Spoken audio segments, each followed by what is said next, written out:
Simple task. Keep your face peaceful. ನಿಮ್ಮ ಮುಖವನ್ನ ಶಾಂತವಾಗಿ ಇಟ್ಕೊಳ್ಳಿ. ಏನೇ ಆಗ್ಲಿ, ಹೊರಗಡೆ ಏನೇ ಆಗ್ಲಿ, ನಿಮ್ಮ ಮುಖವನ್ನ ಶಾಂತವಾಗಿ ಇಟ್ಕೊಳ್ಳಿ. ಯಾರು ಏನೇ ಹೇಳಿ, ಯಾವುದೇ ತರಹದ ಸನ್ನಿವೇಶ ಬರಲಿ, situation, you keep your face peaceful. It requires lot of practice. ಯಾಕೆಂದ್ರೆ ಎಮೋಷನ್ಸ್ ಅನ್ನೋದು, ಫೀಲಿಂಗ್ಸ್ ಅನ್ನೋದು ಮುಖದ ಮೇಲೆ ಬೇಗ ಕಾಣಿಸ್ಕೊಳ್ಳುತ್ತೆ. So what you have to do is, emotions ಅನ್ನ ಅಥವಾ ಫೀಲಿಂಗ್ಸ್ ಅನ್ನ ಮುಖದ ಮೇಲೆ ಆದಷ್ಟು ತೋರಿಸ್ಕೋಬೇಡಿ. ತೋರಿಸ್ಕೋಬೇಡಿ. Keep your face absolutely peaceful. Don't react. Don't reject. Don't resist. ಮುಖವನ್ನ ಶಾಂತವಾಗಿ ಇಟ್ಕೊಳ್ಳಿ. ಏನೇ ಸನ್ನಿವೇಶ ಬಂದರೂ, ಏನೇ ಆದರೂ ಸಹ, ಅಥವಾ ಯಾರೇ ಏನೇ ಹೇಳಿದ್ರು ಸಹ, ನಿಮಗೆ ಇಷ್ಟವಾಗದಂತ ಮಾತುಗಳನ್ನು ಹೇಳಿದ್ದರೂ ಸಹ ರಿಯಾಕ್ಟ್ ಮಾಡಬೇಡಿ. ಅದನ್ನ ರಿಜೆಕ್ಟ್ ಮಾಡಬೇಡಿ. ಅದನ್ನ ರೆಸಿಸ್ಟ್ ಮಾಡಬೇಡಿ. ತಡೆ ಹಾಕ್ಲಿಕ್ಕೂ ಹೋಗ್ಬೇಡಿ.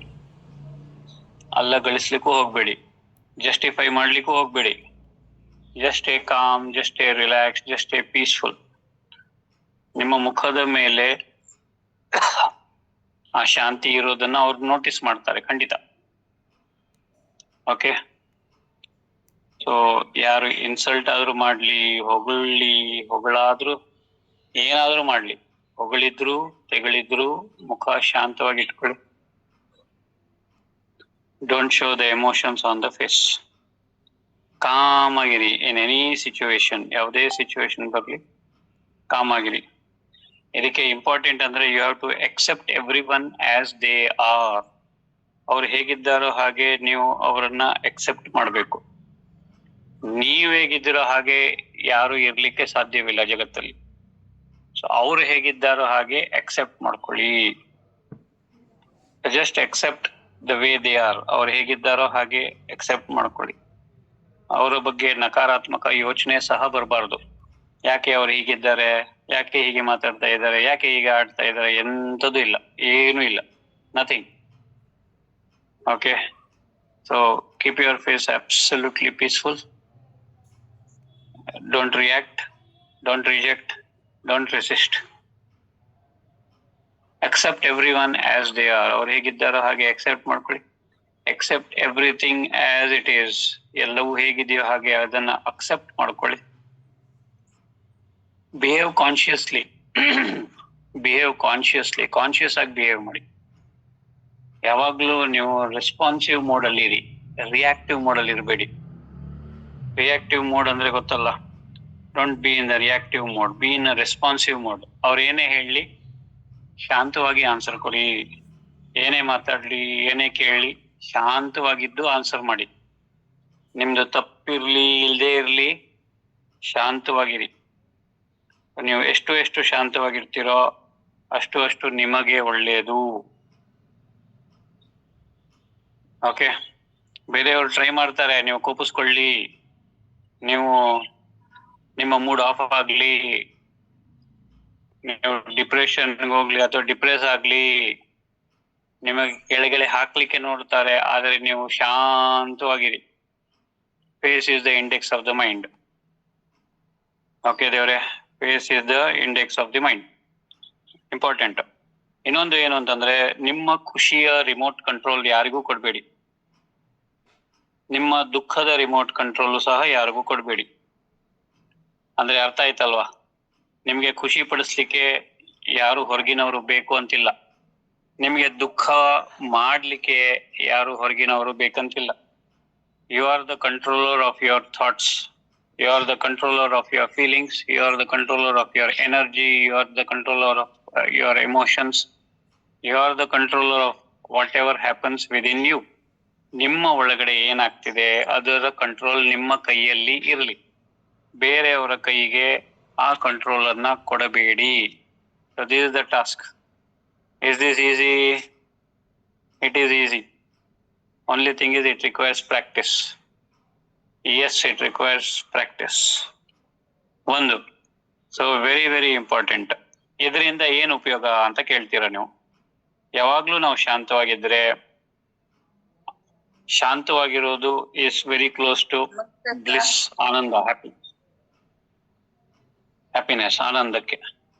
ಸೊ ಯಾವಾಗ್ಲೂ ನೀವು ಆನಂದದಲ್ಲಿದ್ರೆ ಶರೀರಕ್ಕೆ ಯಾವುದೇ ಪ್ರಕಾರದ ತೊಂದರೆ ಬರುವುದಿಲ್ಲ, ಶರೀರಕ್ಕೆ ಯಾವುದೇ ರೋಗ ಬರುವುದಿಲ್ಲ, ಶರೀರಕ್ಕೆ ಯಾವುದೇ ಟ್ರಬಲ್ ಆಗುವುದಿಲ್ಲ, ಶರೀರಕ್ಕೆ ಯಾವುದೇ ಸಾರೋ ಆಗುವುದಿಲ್ಲ. This is very important. So ನಿಮ್ಮ ಶರೀರ ಹೆಲ್ತಿ ಆಗಿರ್ಬೇಕು ಅಂತಂದ್ರೆ ನಿಮ್ಮ ರಿಯಾಕ್ಷನ್ಸ್ ಪಾಸಿಟಿವ್ ಆಗಿರ್ಬೇಕು. ಇನ್ ಅದರ್ ವರ್ಡ್ಸ್, ರಿಯಾಕ್ಟ್ ಮಾಡಬೇಡಿ, ರೆಸ್ಪಾನ್ಸಿವ್ ಮೋಡ್ ಅಲ್ಲಿ ಇರಿ. ಇದರದ್ದು ಸಂಶೋಧನೆನೂ ಆಗಿದೆ, ಸೈಂಟಿಫಿಕ್ ಪ್ರೂಫ್ಸು ಇದೆ. 24 hours a day, if there is no anxiety, no fear, no stress, no strain, ನೀವು ಶಾಂತವಾಗಿದ್ದು ಆನಂದದಲ್ಲಿದ್ರೆ 70%, ದಟ್ ಇಸ್ 70%, 70% ಅಷ್ಟು ಯಾವುದೇ ಕಾಯಿಲೆ ನಿಮಗೆ ಅಟ್ಯಾಕ್ ಆಗ್ಲಿಕ್ಕೆ ಸಾಧ್ಯವೇ ಇಲ್ಲ. Okay, so no disease or no discomfort can happen to you. So is it not a good thing for you? So ನಿಮ್ಗೆ ನೋವು ಇಲ್ಲ, ಯಾವುದೇ ತೊಂದರೆನೂ ಇಲ್ಲ. Is this good news for you all? Yes, ದೇವ್ರೆ.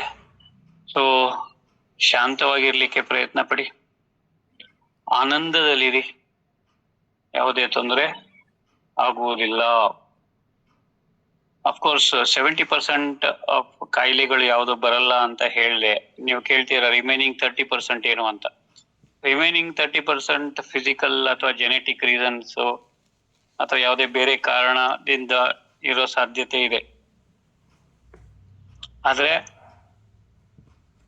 ಎಮೋಷನ್ಸ್ ಇಂದ ಕ್ರಿಯೇಟ್ ಆಗುವಂತಹ ಕಾಯಿಲೆಗಳು ಅಥವಾ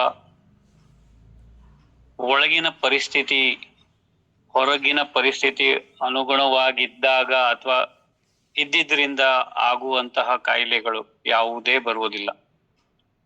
ನಿಮಗೆ ಗೊತ್ತಿದೆ 70 to 90% of the illness is happening because of ನೀವು ಯಾವುದು ಫೀಲಿಂಗ್ ಅನ್ನ ಒಳಗಡೆ ಕ್ರಿಯೇಟ್ ಮಾಡ್ತೀರಾ ಅಥವಾ ಯಾವ ಸಂಕಲ್ಪಗಳನ್ನ ಕ್ರಿಯೇಟ್ ಮಾಡ್ತೀರಾ. That is thoughts, feeling, attitude, intentions, ನಿಮ್ಮ ಸ್ಮೃತಿ, ಮೆಮೊರಿ ಎಲ್ಲ ಇಂಪಾರ್ಟೆಂಟ್. ಹಿಂದೆ ಹೇಳಿದೆ what does the hypothalamus do ಅಂತ. So if you react in anxiety ಅಥವಾ fear, the hypothalamus will secrete poison ಅಥವಾ it will create toxins. If at all, okay, if at all you are creating good thoughts, positive thoughts, elevated thoughts, divine thoughts, ಮಂತ್ರಗಳು, ಸ್ತೋತ್ರಗಳು, ಶ್ಲೋಕಗಳು, ಜಪ, ತಪ ಅಂತದನ್ನ ಮಾಡಿದ್ರೆ your hypothalamus will create or secrete hormones. So hormones ಅಂದ್ರೆ positive happiness hormones, serotonin, oxytocin, endorphins, dopamine and of course melatonin which is healing hormone. Okay ದೇವ್ರೆ, melatonin is pineal gland produce ಮಾಡುತ್ತೆ, ಅದು it is also called as a darkness hormone. Okay, this is what I wanted to tell you. ಇದು ಇವತ್ತಿನ task.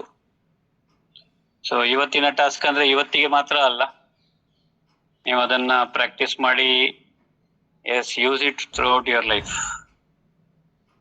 Okay, Buddha for instance, ಯಾರೋ ಬಂದು ಅವರಿಗೆ ಜೋರಾಗಿ ಬೈತಾರೆ ಎದುರುಗಡೆ ನಿಂತ್ಕೊಂಡು, ಬುದ್ಧನ ಮುಖ ಶಾಂತವಾಗಿರುತ್ತೆ. Buddha, when I say Buddha means the enlightened one.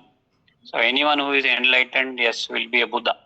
The Gautama Buddha ಅಥವಾ ಸಿದ್ಧಾರ್ಥ ಗೌತಮ ಬುದ್ಧ ಅವರ ಎದುರುಗಡೆ ಬಂದು ಒಬ್ರು ಬೈಗಳನ್ನ ಹೇಳ್ತಾರೆ, ಉಗಿಲಿಕ್ಕೆ ಶುರು ಮಾಡ್ತಾರೆ, ಯಾವ್ಯಾವ್ದೋ ತರದ ಮಾತುಗಳನ್ನ ಆಡ್ತಾರೆ. ಗೌತಮ ಬುದ್ಧ ಶಾಂತವಾಗಿರ್ತಾರೆ. ಪಕ್ಕದಲ್ಲಿ ಆನಂದ ನೋಡ್ತಾನೆ, ಬುದ್ಧನ ಮುಖ ಶಾಂತವಾಗಿದೆಯಲ್ಲ. ಅವರು ಬೈದು ಒಂದ್ ಅರ್ಧ ಗಂಟೆ ಹೋದ ನಂತರ ಬುದ್ಧನಿಗೆ ಕೇಳ್ತಾರೆ, ಏನು ನೀವು ಶಾಂತವಾಗಿದ್ರಲ್ಲ, ನಿಮ್ ಬಗ್ಗೆನೆ ಅವ್ರು ಬೈತಾ ಇದ್ದಿದ್ದು ಅಂತ. ಆಗ ಗೌತಮ ಬುದ್ಧ ಕೇಳ್ತಾರೆ, ಯಾರಾದ್ರೂ ನಿಮ್ಗೆ ಗಿಫ್ಟ್ ಕೊಟ್ರೆ, ಪ್ರೆಸೆಂಟೇಶನ್ ಕೊಟ್ರೆ, ನಿಮ್ಗೆ ಅದು ಬೇಡವಾದ್ರೆ ನೀವೇನ್ ಮಾಡ್ತೀರಾ? ಬೇಡ ಅಂತ ಹೇಳ್ತೀನಿ. ಅದು ಯಾರಿಗೆ ಹೋಗುತ್ತೆ? ಅವ್ರಿಗೆ ಹೋಗುತ್ತೆ. ಅದೇ ತರ ಯಾರಾದ್ರೂ ಬೈದ್ರೆ ಅಥವಾ ಯಾರಾದ್ರೂ ಏನಾದ್ರೂ ಹೇಳಿದ್ರೆ ಅದು ನಿಮಗೆ ಬೇಕಾ? ಬೇಡ. ಅದು ಯಾರಿಗೆ ಹೋಗುತ್ತೆ? ಅವರಿಗೆ ಹೋಗುತ್ತೆ.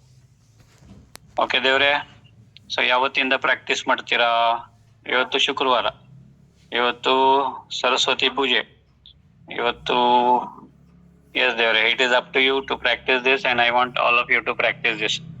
ನಾನು next time Vasanta Panchami, yes ಮಾ ದೇವ್ರೆ, ಕವಿತಕ್ಕ, thank you. Vasanta Panchami.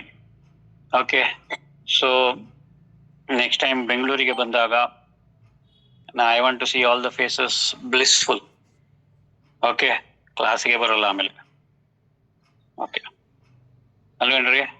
Will arrange get together ಅಂತ ಹೇಳಿದ್ರೆ ಯಾರ್ಯಾರು ಬರ್ತೀರಾ? ಗೊತ್ತಿಲ್ಲ.